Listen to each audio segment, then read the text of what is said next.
ये कहाँ live ID से, आपकी आईडी से लाइव हो रही है? आदरणीय वकील साहब जो हैं ब्रजकिशोर सांगी जी, वो न केवल विवेकानंद जी के बारे में बल्कि जो कई महापुरुष अपने ऐसे जिनके बारे में हम कभी सोच भी नहीं सकते कि ये महापुरुष इतने बड़े हो सकते हैं, इतने महान हो सकते हैं, उनके बारे में सांगी जी आज न जाने कितने वर्षों से इनके बारे में लोगों को बौद्धिक देते हैं, न केवल बौद्धिक देते हैं बल्कि प्रेरणा भी देते हैं कि ये रास्ते हैं चलने वाले। तो ऐसे हमारे ब्रजकिशोर सांगी जी, मैं एक बात बोलना चाहूँगा। आज सुमित ने एक बात बड़ी अच्छी कही कि और लगभग यही बात मध्य प्रदेश के लिए और भारतवर्ष के लिए ट्रू है कि हमने अपना चरित्र जो है वो खो दिया। चरित्र खो दिया। और आज यदि सबसे ज़्यादा आवश्यकता यदि किसी बात की है तो वो चरित्र बनाने की है। हमने उस सिद्धांत पे चल के कि ये तो सरकार है और ये हम दो ध्रुव खड़े कर दिए। इसके लिए बहुत कुछ जो है ना पिछले सालों में जो एक तो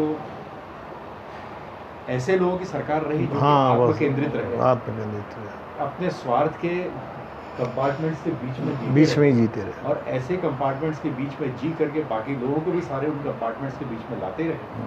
और फिर उसके बाद में एक बात उन्होंने ये कह दी कि भाई हम हैं तो राष्ट्र है वरना कुछ नहीं। लेकिन आज जो नरेंद्र मोदी जी की सरकार आई है पिछले 5 वर्षों के बाद में फिर अभी दोबारा चुन करके, तो 5 वर्षों में हमको ये लगा कि हाँ भाई राष्ट्रवाद भी कोई चीज़ होती है, राष्ट्र का कोई भाव होता है, राष्ट्र के प्रति कोई समर्पण होता है। सरकार का जो समर्पण है वो राष्ट्र के प्रति आज दिख रहा है, वरना पहले तो राष्ट्र की बात करना है गुनाह था। तो ऐसा इस परिप्रेक्ष्य में स्वामी जी ने जो कहा था लगभग यही बात कही थी। उन्होंने कहा था गर्व से कहो हम हिंदू, गर्व से कहो। उन्होंने कहा था गर्व से कहो, भाव विकसित किया। उन्होंने कभी ये नहीं कहा कि हम कुछ दबे कुचले, ऐसे नहीं। हमारे पास में इतनी जब समृद्ध परंपरा है, भाई सुमित जी ने वो बात कही है, अपनी सशक्त वाणी में वो बात कही है। और जिस समय स्वामी जी का चेहरा जिस समय सामने आता है लगभग यही बात सामने आती है कि हम क्यों नहीं गर्व से कह सकते कि हम हिंदू हैं, क्यों नहीं गर्व से कह सकते कि हम राष्ट्रवादी हैं। आदरणीय, आज जिस परिप्रेक्ष्य में सप्रे जी ने बात कही है तो मैं आपको एक बहुत ही रोचक जानकारी देना चाहूँगा कि आज की परिस्थिति में जो नेतृत्व देश का है वो प्रधानमंत्री नरेंद्र भाई मोदी जी ने पूरे देश को जो है एक नई प्रेरणा दी है। आपको सुनकर ये अच्छा लगेगा कि मोदी जी के प्रेरणा स्रोत स्वामी विवेकानंद रहे हैं। वो अभी लिखते हैं कि उनके जो प्रथम गुरु थे एकनाथ जी रानड़े को अपना सबसे प्रथम वो मानते हैं। इनामदार जी तो थे ही, परंतु मोदी जी ने जो प्रेरणा ग्रहण की वो स्वामी विवेकानंद से की। और इसका मैं एक उदाहरण उनकी निष्ठा का देना चाहूँगा, चूँकि सरकार के परिप्रेक्ष्य में बात कही है। अभी कुछ दिन पहले एकनाथ जी रानड़े का शताब्दी समारोह पूरे देश भर में मनाया गया था और उस कार्यक्रम में मोदी जी को मुख्य अतिथि के रूप में आना था। उस समय कुछ ऐसी विशेष परिस्थितियाँ निर्मित हुई कि उनका आना असंभव सा दिखा।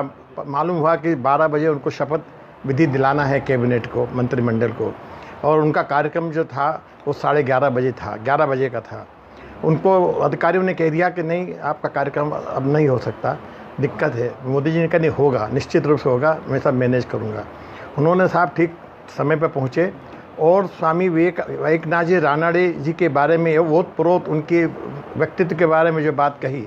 एकनाथ जी रानड़े का मैं जिक्र इसलिए कर रहा हूँ कि स्वामी जी के जीवन का आदर्श प्रसार करने का जो सबसे बड़ा कार्य जो किया है वो विवेकानंद केंद्र के माध्यम से आज पूरे देश भर में, पूरे विश्व में चल रहा है।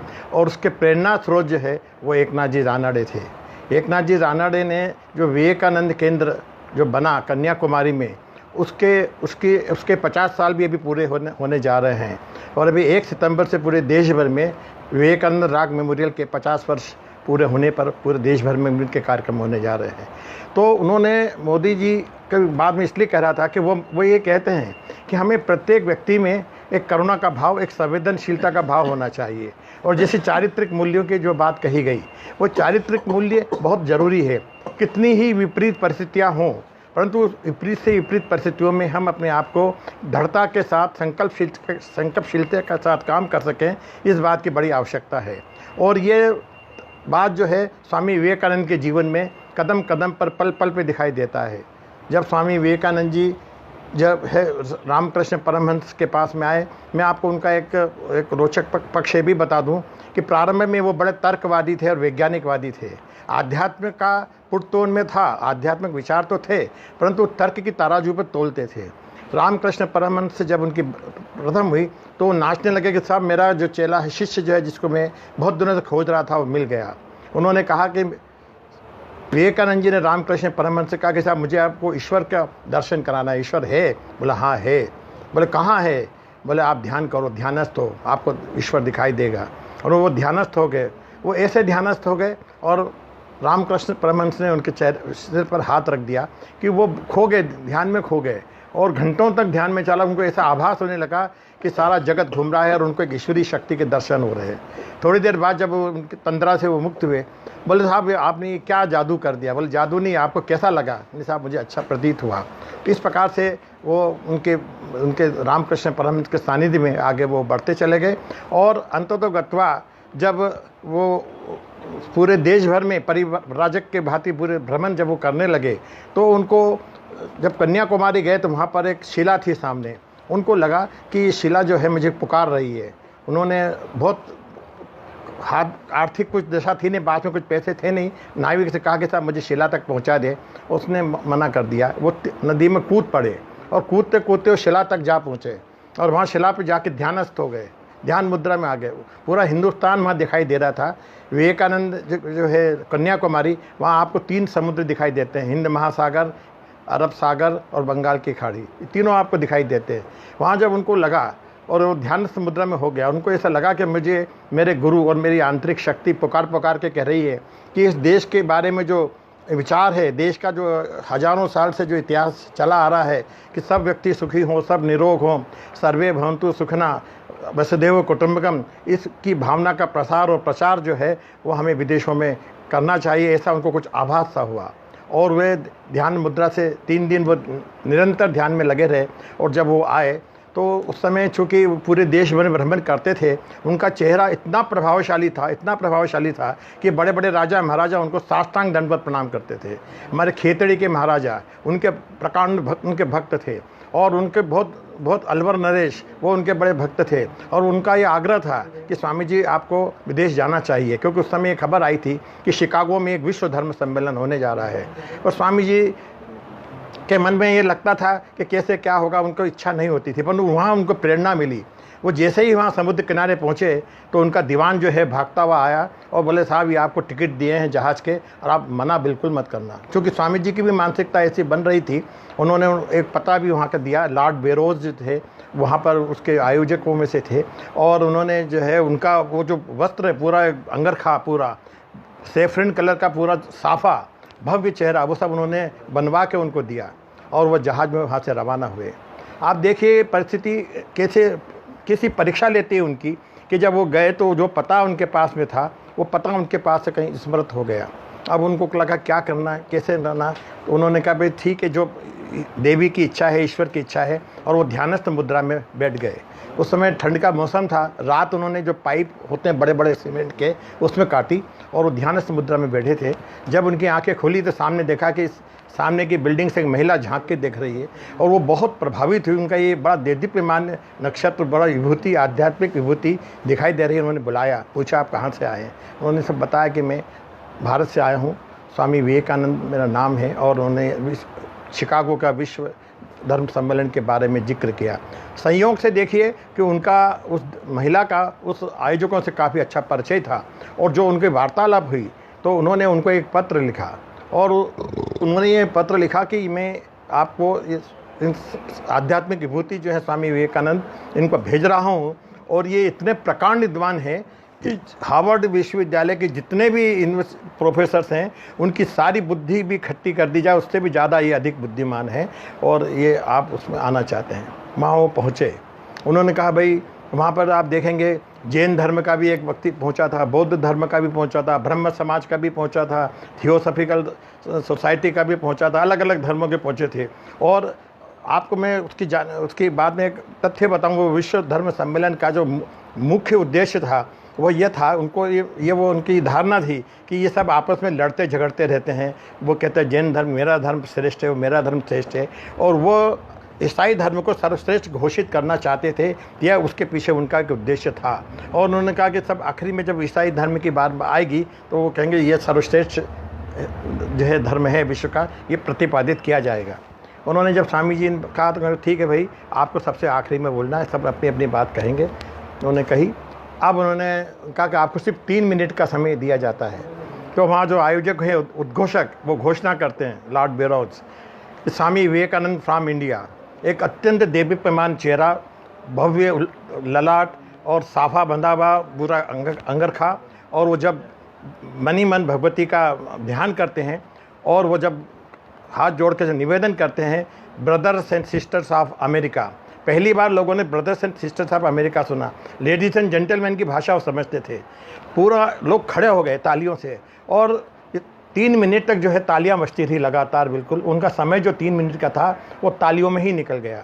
फिर वो आगे वो कहते हैं कि मैं एक ऐसे देश से आया हूँ, एक ऐसे देश से आया हूँ जहाँ सभी धर्मों को समान रूप से देखा जाता है। मेरा धर्म जो है, मेरी सनातन वैदिक संस्कृति जो है, वो सर्वे भवन्तु सुखिनः सर्वे सन्तु निरामया को प्रतिपादित करती है। मेरी संस्कृति जो है वो वसुधैव कुटुम्बकम अयम निजम परो वेति गणना लघु चेतसाम उदार चरिता नाम तुम वसुधैव कुटुम्बकम को प्रतिपादित करती है। और वो सब धर्मों की माता है मेरी वैदिक संस्कृति। हम सबको साथ लेकर चलते हैं। हमारा ये कहना है कि जिस प्रकार से विभिन्न प्रकार से नदियाँ जो हैं वो अलग अलग रास्तों से जाती है, पर अंततोगत्वा वो समुद्र में जाके विलीन करती हैं, उसी प्रकार से आप अपने अपने अलग अलग विचारों से, अलग अलग तरीक़ों से आप उस एक परम पिता परमेश्वर जो है, जो लक्ष्य है, आप उसी को प्राप्त करते हैं। और मेरा धर्म यह कहता है, मेरा वेद यह कहता है कि एकम सत विपरम बहुधा वदंती। सत्य एक है, विद्वत जन उसको अलग अलग तरीक़ों से उसका प्रतिपादन करते हैं। जब उन्होंने ये बात कही तो सारे तालियों से हाल जो है गूंज उठा, गड़गड़ाहट से वो उठा। फिर आगे उन्होंने अपने वेदों के बारे में, इसके बारे में जानकारी दी। परंतु आपको उनकी एक निर्भीकता का एक जो भाषण का जो तीसरा खंड जो उन्होंने प्रतिपादित किया वो बड़ा उल्लेखनीय है। वो साहस विवेकानंद में ही था, क्योंकि वो सत्य के प्रतिपादक थे। उन्होंने कहा कि पिछले समय में, पिछले कालखंड में इस देश में ऐसी संस्कृतियाँ पूरे विश्व में फैली हैं जिन्होंने हिंसा का प्रभाव, हिंसा और हिंसात्मक प्रवृत्तियों से पूरे विश्व को नहलाया है और एक दूसरे में कटुता, सांप्रदायिकता का भाव पैदा किया है। आइए हम सब यहाँ इकट्ठे इसलिए हुए हैं कि हम आज, जैसे चर्च ने अपना घंटा बजाया है, आज वो चर्च घंटे से जो ध्वनि निकले वो ध्वनि ऐसे निकले कि जितनी सांप्रदायिक प्रवृत्तियाँ, हिंसात्मक प्रवृत्तियाँ, एक दूसरे को नीचा दिखाने की जो प्रवृत्तियाँ हैं, उनका विनाश हो और हम एक ऐसे धर्म को प्रतिस्थापित करें जो सभी प्रत्येक मानव में एक दूसरे के प्रति संवेदनशीलता, एक दूसरे के सुख की कामना, हम नकारात्मक सोच से निकलकर सकारात्मक सोच की ओर, विश्व बंधुत्व की ओर हम भी जिए और दूसरों को भी जिने, इस भावना को प्रतिपादित करें और जो पिछला जो हिंसक प्रवृत्तियाँ हैं उनका आज विनाश हो, या इस संकल्प के साथ में हम आज जो है उठना, ये घंटा की ध्वनि जो है उसमें ये ख़त्म होना चाहिए और विश्व का इस भाव पैदा होना चाहिए। तो ये सारी बातें लोग खड़े हो गए, उन्होंने तालियां बजने लगी और उनको सब लोग घेर लिया। उसके बाद में 8 दिन तक उनका शिकागो में लगातार वो चलता रहा और स्वामी जी का कार्यक्रम जो भाषण था आखिरी में रखते थे, क्योंकि स्वामी जी के कार्यक्रम के कारण लोग वहाँ रुके रहते थे और पूरे विश्व में छा गए। इंग्लैंड में भगनी निवेदिता जो है, मार्गरेट लूथर जो है वो उनके संपर्क में आई, वो उनकी शिष्या भगनी, उनका नाम दिया उन्होंने भगनी निवेदिता। और फिर वो भारत में आए और भारत में से चारों तरफ उन्होंने जो है वो एक ही बात कही कि आज हमको कोई मंदिर की ज़रूरत नहीं है, आज हमको जो है कोई मठों की ज़रूरत नहीं है, आज हमें एक प्रत्येक उस झोपड़ी में हमको जाना है जहाँ हमारा ईश्वर बसता है। ईश्वर कहाँ बसता है? गरीब में बसता है, उपेक्षित व्यक्ति में बसता है, जो पीड़ित व्यक्ति है जो उसमें बसता है, हम उसकी सेवा करें। हम इस झोपड़ी को मंदिर बनाएं और मंदिर बनाकर उसके अंदर आत्मविश्वास पैदा करें। जो छुआछूत की भावना उस समय चरम सीमा पर थी, अस्पृश्यता बहुत तेज़ी के साथ थी, हम उसको जो है वो ख़त्म करें। ये उन्होंने भावना, साथ में उन्होंने कहा हमको अपनी संस्कृति के प्रति अभिमान होना चाहिए। ये देश की संस्कृति हज़ारों साल से जो है चली आ रही है, हम अंग्रेज़ों के कारण और पाश्चात्य संस्कृति के कारण हम उसको भूलते जा रहे हैं। और उन्होंने कहा कि हिंदू शब्द जो है ये सांस्कृतिक मूल्य का प्रेरणा प्रदान करता है, यह हमको एक भाव पैदा करता है देश के प्रति और राष्ट्र के प्रति कि हम सारे विश्व को जो है वो चरम शिखर पर पहुंचाएं, ये भावना पैदा करता है। और उन्होंने ये कहा कि गर्व से कहो हम हिंदू हैं, और उन्होंने पूरे देश भर में जो है इसके बारे में जो है पूरा घूमे और इसका जो है दुर्भी घंटा जो है हिंदुत्व का वो फहराया। आज उसको क्रियान्वयन करने के लिए रामकृष्ण परमहंस तो काम अपना कर ही रहा है, पर वो सन्यासियों का संगठन है। पर आज हमको आज के युवाओं को चरित्रवान बनाना है, जिसकी बात चल रही थी, देशभक्त बनाना है, राष्ट्रभक्त बनाना है, और हमारी जो सांस्कृतिक जो मूल्य हैं जो हज़ारों साल से वेदों के माध्यम से, उपनिषदों के माध्यम से चल रहे, उसको आगे लाना है, उसको आगे बढ़ाना है। और इसके लिए हमारे एकनाथ जी रानड़े गुरु जी की प्रेरणा से एकनाथ जी रानड़े को आदेश दिया कि जहाँ स्वामी जी ने कन्याकुमारी के अंदर जहाँ ध्यान किया था, उसी शिला के ऊपर रॉक मेमोरियल स्मारक बनाना चाहिए। और उन्होंने वो स्मारक बना। उन्होंने कहा कि सिर्फ स्मारक बनाने से काम नहीं चलेगा, उसको वहाँ से हम ऐसे लोग पैदा करें, ऐसे चरित्रवान लोग पैदा करें जो कि पूरे इस संस्कृति को पूरे देश भर में फैलाएं। और उन्होंने उसी स्थान पर लोगों ने कहा कि साहब ये तो बहुत एक तरफ पड़ता है कन्याकुमारी, आप दिल्ली में कर दीजिए, बम्बे में नहीं। प्रेरणा स्रोत तो हमारा वो रॉक मेमोरियल है, वो चट्टान है जहाँ से स्वामी विवेकानंद ने प्रेरणा प्राप्त की। उन्होंने कहा वहीं से हम करेंगे। उन्होंने पूरे देश भर के युवा जो हैं वो जागृत हुए। वहाँ आज विवेकानंद केंद्र का मुख्यालय है। हम निवेदिता भिड़े जो हैं राष्ट्रीय उपाध्यक्ष हैं, उन्होंने पूरा अच्छा परिवार था, अविवाहित हैं, पूरे देश भर में काम काम कर रहे हैं। हमारे और भी जो है हमारे कार्यकर्ता जो है अखिल भारतीय स्तर के पूरा घर बार छोड़कर मध्य प्रदेश के अंदर जो है रचना दीदी करके हैं, वो पूरे प्रांत का मध्य प्रदेश का काम संभालती हैं। तो आज विवेकानंद केंद्र के माध्यम से और उनके बहुत सारे ऐसे योजनाएं चल रही हैं, संस्कार केंद्र चल रहे हैं, योग केंद्र चल रहे हैं, बौद्धिक केंद्र चल रहे हैं। इस प्रकार के माध्यम से आज देश की युवा शक्ति को, राष्ट्र शक्ति को जागृत करने का काम जो है वो पूरे देश में हो रहा है। और स्वामी विवेकानंद के विचारों का प्रसार और प्रचार इस प्रकार से दिनों दिन जो है आगे होता जा रहा है। मैं आपको एक जानकारी दूँ, भोपाल में विवेकानंद केंद्र का यहाँ कार्यालय है, B3245 बंगले में कार्यालय है, और वहाँ हर गुरुवार को हमारा केंद्र का वर्ग लगता है। मैं यहाँ विवेकानंद केंद्र का भोपाल विभाग का संचालक हूँ, तो उसमें हम सब वहाँ इकट्ठे होते हैं। वहाँ बौद्धिक होता है और भी उनकी शिक्षाओं के बारे में, उनके कार्यों के बारे में जो है जानकारी होती है। वहाँ हमारे संस्कार भी केंद्र चलते हैं। तो आपको कभी भी इस केंद्र के बारे में जानकारी है तो आप B3245 बंगले पर आ सकते हैं। धन्यवाद। कितने बजे होता है? वो हमारा समय है 6 से 7। राम मोहन सिंह जी कुशवाहा जो है वो प्रांत प्रमुख हैं, और मेरे को विभाग का काम दे रखा है। और 6 से 7। बहुत अच्छा, बहुत शानदार। वहाँ आपको साहित्य भी मिलेगा, आपको पूरा साहित्य मिलेगा। आपको जो भी एक ये 45 बंगले में जब कुंद्रा जी रहते थे, B32 उमाशंकर जी गुप्ता जी के सामने, ये डॉक्टर TN दुबे के बगल में, जहाँ वो अपना वो पत्रकार रहता है ना, वो अनिल सौमित्र से लगा हुआ उसके बगल।